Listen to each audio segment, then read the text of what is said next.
DElEd प्रथम semester का हिंदी विषय का आपका 2024 का जो प्रश्न पत्र है उसके आज संपूर्ण हल को इस वीडियो के माध्यम से हम लोग देखने वाले हैं। सबसे पहले देखते हैं कि आपके वस्तुनिष्ठ प्रश्न जो हैं 5 नंबर के पूछे जाते हैं। इसका सबसे पहला क्वेश्चन है कि निम्न में से किस वर्ण का उच्चारण स्थान कंठ है। तो कंठ आपका इसमें किसका है, तो आपका गा जो वर्ण है इसका जो है उच्चारण स्थान कंठ होता है। नेक्स्ट है कि उच्चारण में लगने वाले समय के आधार पर व्यंजन वर्ण किस श्रेणी में आते हैं।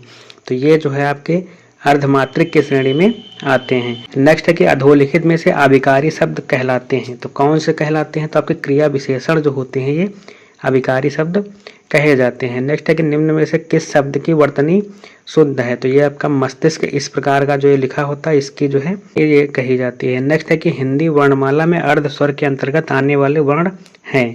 तो इसमें या और वा जो होते हैं ये आपके अर्ध स्वर कहे जाते हैं। आगे लघुत्तरी प्रश्नोत्तरों को देखते हैं कि वाचन कितने प्रकार का होता है, नामोल्लेख करें। तो वाचन बेसिकली जो है आपका 2 प्रकार का, एक सस्वर वाचन और एक मौन वाचन होता है। सस्वर वाचन के अंतर्गत जो है आपका आदर्श वाचन तथा अनुकरण वाचन आता है, जबकि मौन वाचन के अंतर्गत जो है द्रुत वाचन या फिर गंभीर वाचन। नेक्स्ट है कि हिंदी भाषा में कारकों की संख्या कितनी होती है और 2 कारकों के नाम लिखना है।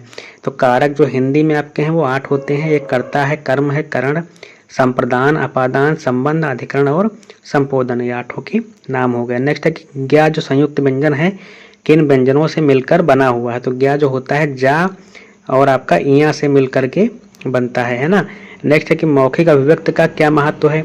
तो मौखिक अभिव्यक्ति के कई सारे महत्व होते हैं, जैसे कि आपका डासन ने लिखा है कि मौखिक कार्य भाषा की नींव तैयार कर देता है, क्योंकि मौखिक भाषा तथा लिखित भाषा के प्रमुख अंग समान होते हैं। इनमें कोई संदेह नहीं कि मौखिक अभिव्यक्ति भाषा रूपी व्यक्ति की एक सुदृढ़ कला है। लोम्बार्ड ने जबकि कहा है कि मेरा निश्चित विचार है कि पाठशाला के जीवन में अंतिम वर्ष तक लिखित कार्य की अपेक्षा मौखिक कार्य परम आवश्यक है।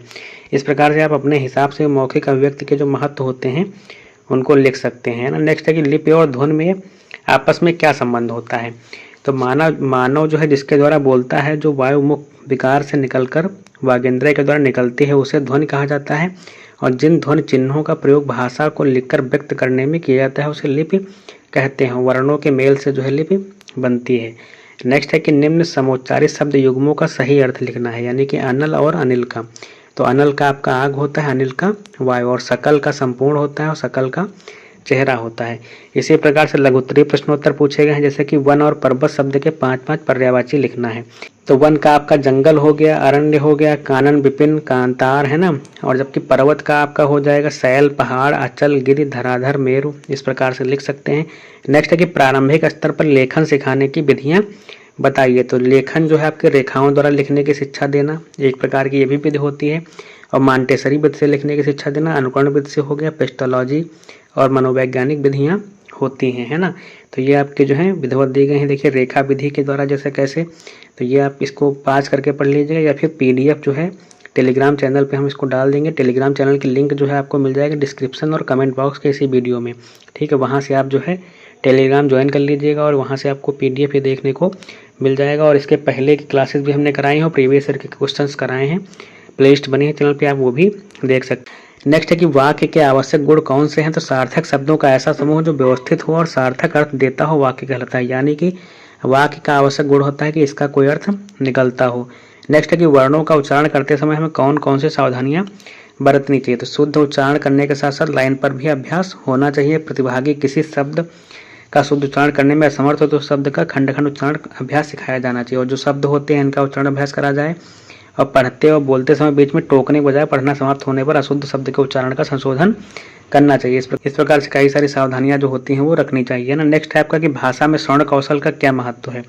तो श्रवण का आपका अर्थ ही दिया गया है, और श्रवण जो होता है आपका श्रोत धातु से मिलकर के बनता है। तो इसको आप जो है यहाँ से देख सकते हो। साथ में जो है आपका श्रवण कौशल के सारे महत्व जो है इसमें हमने पीडीएफ में दे रखे हैं, और पीडीएफ आप जो है वहाँ से डाउनलोड कर सकते हैं या फिर आप वहाँ से देख सकते हैं टेलीग्राम चैनल से हमारे, जिसकी लिंक डिस्क्रिप्शन कमेंट बॉक्स में दी गई, तो उसको यहाँ से आप इसको भी। क्वेश्चन आपका है कि लेखन में विराम चिन्हों का क्या महत्व है, उदाहरण सहित स्पष्ट कीजिए। तो सबसे पहले विराम का अर्थ समझते हैं। तो विराम का अर्थ होता है रुकना या फिर ठहरना, यानी कि अपने भावों को प्रकट करने के लिए भाषा में बोलते समय अथवा लिखते समय कुछ स्थानों पर रुकना पड़ता है। अगर बिना रुके हम अपनी बात को कहते हैं तो कई भाव जो होते हैं उनका अनर्थ हो सकता है ना। तो इस तरह जो उचित जगह पर रुककर अपनी बात कहेंगे तो ठीक रहेगा। इसी प्रकार लिखते हुए विराम चिन्हों का प्रयोग न केवल भाषा में स्पष्टता आती है बल्कि उनके प्रभाव और सौंदर्य भी बढ़ जाता है। जैसे कि आप कह सकते हैं कि रोको मत जाने दो, यानी कि इसका अर्थ हो जाएगा कि रोको मतलब रोक लो मत जाने दो, है ना। और इसी को अगर ये कह दो कि रोको मत जाने दो, यहाँ पे अगर लग जाएगा ये आपका कॉमा, तो ये हो जाएगा रोको मत, यानी कि रोको मत जाने दो, है ना।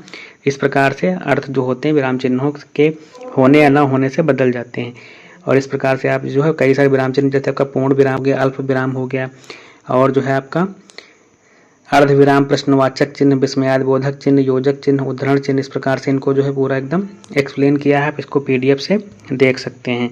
नेक्स्ट आपका दिया गया है कि भाषा में शुद्ध उच्चारण का क्या महत्व है, आप एक शिक्षक के रूप में शुद्ध उच्चारण कौशल विकसित करने के लिए कैसे रणनीति अपनाएंगे।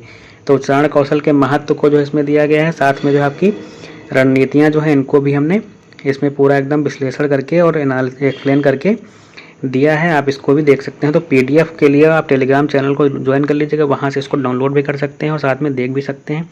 और दोस्तों चैनल को सब्सक्राइब कर लीजिएगा, वीडियो को लाइक कर दीजिएगा और अपने फ्रेंड्स के साथ में इसको शेयर भी कर दीजिएगा।